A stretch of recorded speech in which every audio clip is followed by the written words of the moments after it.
Hello বন্ধুরা, সবাই কেমন আছো? আমিও ভালো আছি। আজকের আমি আর আমার দাদা মামাবাড়ি যাচ্ছি।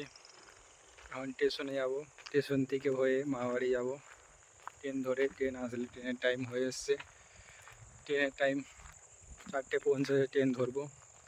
ট্রেন আসলেই চলে যাব মামাবাড়ির দিকে, রওনা করব। সামনে আমার দাদা আছে, হেঁটে হেঁটে যাচ্ছে।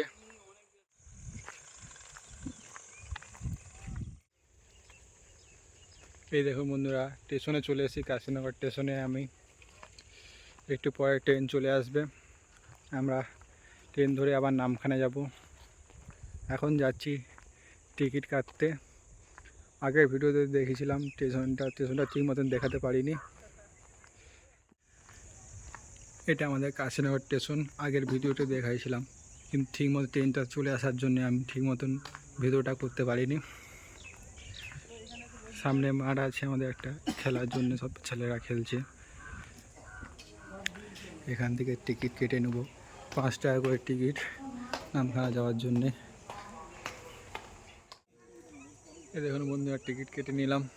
এবারে ট্রেনে অপেক্ষা, একটু পরে ট্রেন এসে গেলে আবার চলে যাব সোজা নামখানায়। আর বেশিক্ষণ বাকি নেই ট্রেনের টাইম। সোজা ট্রেনে উঠে আবার কথা হবে। ট্রেন হয়ে গেছে, ট্রেন চলে এসছে। ট্রেনে উঠে আমার কথা হবে ঠিক একেবারে। ট্রেন ছেড়ে দিয়েছে।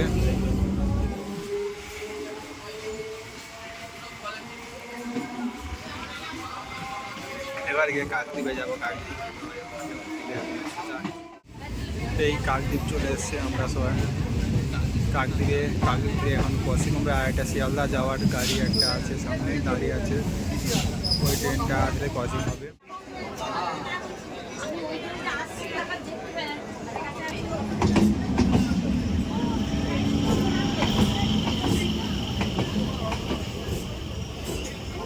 ট্রেনটাতে খুব ভিড় হয়েছে, কিছু থাকা হচ্ছে।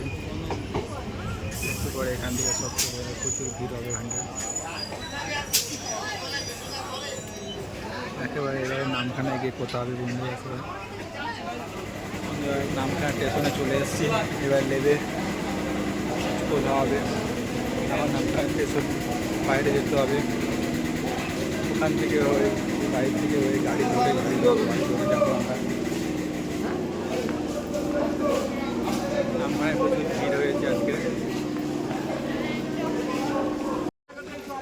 দেখো, ওটা নামখানা স্টেশন। এখান থেকে বাড়িয়ে সোজা আমরা বাস স্ট্যান্ডে যাবো। বাস স্ট্যান্ডে ধরে গাড়ি ধরে বা কিছু ধরে অটো ধরে সোজা মামাবাড়ি যাবো। যেতে বন্ধুরা চলে এসেছি আবার মামাবাড়ি এতে টপিকে চলে এসেছি। আর আপনাদের নামখানা ভিডিও করতে পারলাম না, ব্লগটা ওখানটা গাড়িটা প্রচুর ভিড় ছিল বলে ব্লগ করতে পারিনি। এবারে মামাবাড়ি গিয়ে ওখানে কত হবে।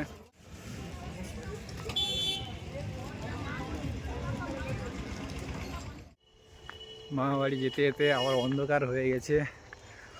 নামখানায় ভেবেছিলাম ভিডিও করব গাড়িতে উঠে আগে, কিন্তু ভিডিও করতে পারলাম না, গাড়িতে যা ভিড় ছিল। ওই জন্য গাড়িতে উঠে গিয়ে ভাবলাম গাড়িতে ভিতরে করব, তাও করতে পারলাম না, এত ভিড় ছিল গাড়িতে। কাছাকাছি আর একটু বাকি আছে মামাবাড়ি। এই মামাবাড়ি চলে এলাম। দাদু দিদি সব বাইরে ঘুরতেছে এখন।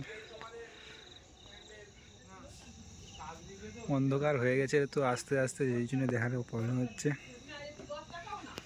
খুব অন্ধকার হয়ে গেছে বন্ধুরা আস্তে আস্তে। ভেবেছিলাম না ওখানে ভিডিও করবো, তাও ভিডিও করতে পারিনি। ওখানটায় এসে আবার এখানে আসলাম, দেখলাম তো এখানে এসে লেবে ভিডিও করবো, তাও করতে পারিনি, এতটা ভিড় হয়ে গেছে। ঠিক আছে বন্ধুরা, এই ভালো লাগে লাইক কমেন্ট করবে।